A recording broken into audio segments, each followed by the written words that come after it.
দুঃখজনক হলেও সত্য, আমরা মুসলমানেরা মনে করে নিয়েছি, ছাত্র ভাইদের দৃষ্টি আকর্ষণ করছি, আমার আলোচনার সকল পয়েন্ট যদি ভুলে যান, এই শেষের পয়েন্টটা আর শুরুতে যে শয়তানের আলোচনা করেছিলাম এই দুটো পয়েন্ট ভুলবেন না। আজকের শেষের এই পয়েন্টটা মনে রাখার চেষ্টা করবেন। আমাদের মধ্যে অনেকেই মনে করে আমি বাংলাদেশে ইসলাম কায়েম করে ফেলবো। কিভাবে ইসলাম কায়েম করবেন? সবাই যদি নামাজি হয়ে যায় ইসলাম কায়েম হয়ে গেল, সবাই যদি পর্দা করে ইসলাম কায়েম হয়ে গেল। জি না, ইসলামের সবচেয়ে বেসিক এলিমেন্ট, সবচেয়ে মূল ভিত্তি হচ্ছে সত্যবাদিতা, ন্যায়পরায়ণতা। বাইতুল মুকাররমের মধ্যে নামাজি মানুষ মারামারি করতেছে, বাইতুল মুকাররমের মধ্যে যার দাড়ি আছে, টুপি আছে, পাঞ্জাবি আছে, সে মারামারি করতেছে। তার মানে কি? তার মানে সে ইসলামের বেসিক এলিমেন্ট সম্পর্কে জানে না। সে মনে করেছে ইসলাম মানে সালাত, সে মনে করেছে ইসলাম মানে হজ, সে মনে করেছে ইসলাম মানে পর্দা। কিন্তু ইসলাম মানে আগে ন্যায়পরায়ণতা, আগে সত্যবাদিতা। মুহাম্মদ সাল্লাল্লাহু আলাইহি ওয়াসাল্লাম সালাত শিখেছে 40 বছর পরে, সূরা ফাতিহা শিখেছে 40 বছর পরে। আর উনি জন্মগত সত্যবাদী এবং ন্যায়পরায়ণ, তথা 40 বছর যাবৎ যেই গুণ তিনি জন্মগত বহন করেছেন নবী হওয়ার আগেও, সেটি হচ্ছে তিনি সত্য বলতেন, কোনোদিন মিথ্যা বলেননি। 2, তিনি সৎ এবং ন্যায়পরায়ণ, কোনোদিন মানুষের প্রতি অন্যায় করেননি। পৃথিবীতে আল্লাহ যত নবী রাসূল পাঠিয়েছেন, প্রত্যেক নবী রাসূলকে নবী হওয়ার আগে এই দুটি মৌলিক গুণাবলীর অধিকারী হতে হয়েছে। এক, সত্য কথা বলতে হবে, ন্যায়পরায়ণ হতে হবে। কেন? এই গুণটা আল্লাহর। আল্লাহ সত্যবাদী, আল্লাহ ন্যায়পরায়ণ। আল্লাহ বলে দিয়েছেন, তিনি কিয়ামতের মাঠে বলিনি কোটার ভিত্তিতে বিচার হবে না, আর কোনো কিছুর ভিত্তিতে বিচার হবে না, উনি ন্যায়পরায়ণ। তিনি বলেছেন, ইন্নী হারামতু যুলমা আলাইয়া, আমি আল্লাহ আমার উপর অত্যাচার করাকে হারাম করে নিয়েছি।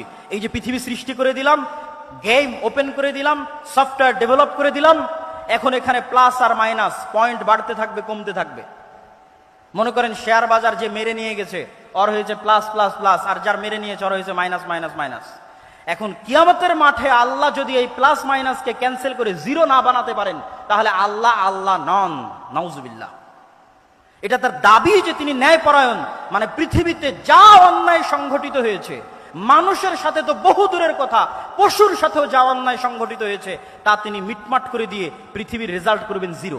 পৃথিবী যখন শুরু হয়েছিল তখন জিরো, আর পৃথিবীতে মানুষ যা অন্যায়, অনাচার, মারামারি, কাটাকাটি, ঢাকা বিশ্ববিদ্যালয়ে একজনকে অন্যায়ভাবে হত্যা করা হলো, ওই বিষয়ে রাসূল সাল্লাল্লাহু আলাইহি ওয়াসাল্লামের একটা হাদিস শুনেন। রাসূল সাল্লাল্লাহু আলাইহি ওয়াসাল্লাম বলছেন, লাউ ইজতামা আল ইনসু ওয়াল জিন, সারা পৃথিবীর সব মানুষ আর সারা পৃথিবীর সব জিন মিলে যদি একজন নিরপরাধ মানুষকে হত্যা করে, তাহলে আল্লাহ সুবহানাহু ওয়া তাআলা সারা পৃথিবীর সব মানুষ আর সব জিনকে জাহান্নামে নিক্ষেপ করতে 2 বারও ভাববেন না, চুল পরিমাণও চিন্তা করবেন না। এটাই তার ন্যায়পরায়ণতার মাপকাঠি, তিনি ন্যায়পরায়ণ। তাহলে ইসলামের মূল শিক্ষা কি? ইসলামের মূল সারমর্ম কি? সত্যবাদী হওয়া, ন্যায়পরায়ণ হওয়া। গত 15 বছর যে ফ্যাসিজম প্রতিষ্ঠিত ছিল, এই ফ্যাসিজমে হাজারো ওসি, লক্ষ ডিসি, লক্ষ এসপি, নামাজি, হাজি, দরবেশ, সে মনে করেছে সালাত ইসলাম, কিন্তু সে তার দায়িত্বে ন্যায়পরায়ণ নয়। সে যে একজন ওসি হিসেবে সে ন্যায়পরায়ণ দায়িত্ব পালন করেনি। ডিসি, সচিব হিসেবে, এসপি হিসেবে, এসিল্যান্ড, সাব রেজিস্ট্রার তার পদের সাথে আমানতের খেয়ানত করেছে। অর্থাৎ সে ইসলাম বুঝে না। সে যতই সালাত আদায় করুক, যতই সিয়াম পালন করুক, সে বুঝে না ইসলাম কি।